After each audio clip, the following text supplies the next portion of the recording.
Çaşlar açtım. Zaman bağ açayın dedim de şöyle. Erkeklerge boğur dedim buna. Ayalların sululuk salonları başkaça buna. Oşto mine köp sululuk salon köp. Bunu Donbutadan Keleçek'e bas barıp gelince bugün 9 sululuk salon sanadım. 9'du. Buna ke. Sululuk salonda işlegen kızlarımızga rahmeti. Şunçalık kolu gül kızlar isteydi. Kapkara katınlar girip.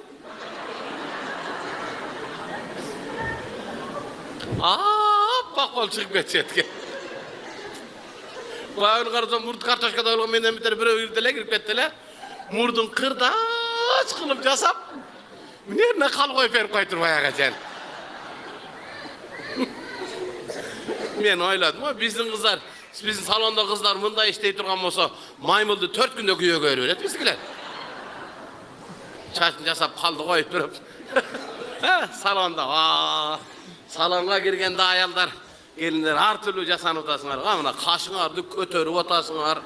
Түшүрүп otasınlar, gözüm yaka tartıp otasınlar. Oğuzum yerge üyüp otasınlar bununda. Ne dep koyatlar? Ya. Siz kayaktan bilesiz Botox eken aka? Staj var bu. Botox dep koyatkan, biroq uşunlar bolbaytken gelinler, kapı bolboğulatçın.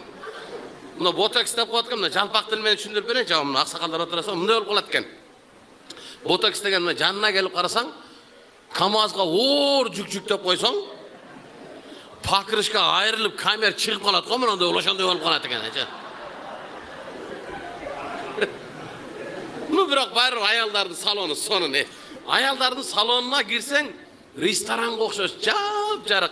Kışkısın жылуу, jayqısın girsen salkın. Cap jarıkınday. Restoran kokşoş ayalların salonu. Erkeklerin salonuna girsen erkeklerdeki vulkanizasiya kokşoş. Şun. Ayalların çaşın kırptırganda mınday rakayınaga başını salıp жылуусу менен сонун кылып жууп, анан фем менен кургатып сонун кылып кетирип коет экен. А бизде андай эмес. Бизде эркектерде очуртун келгенде көңгө айланган торпокто тоңкой туруп турат. Çaşın kırkarlarında hep sulap yulap durup andan keyin hep kırkıp getirir. Kırkıp bitkenden juubayt bizdin. Çaç böyle mından kılıp kot. Bol da kete verin deyip beçere erkek ketat yolda tazalanıp gider. Toyga ketat kulaklarını tazalap. Bedir şerde tükürünüp kete verir. Çaşın yarım alıp gelir de ozda.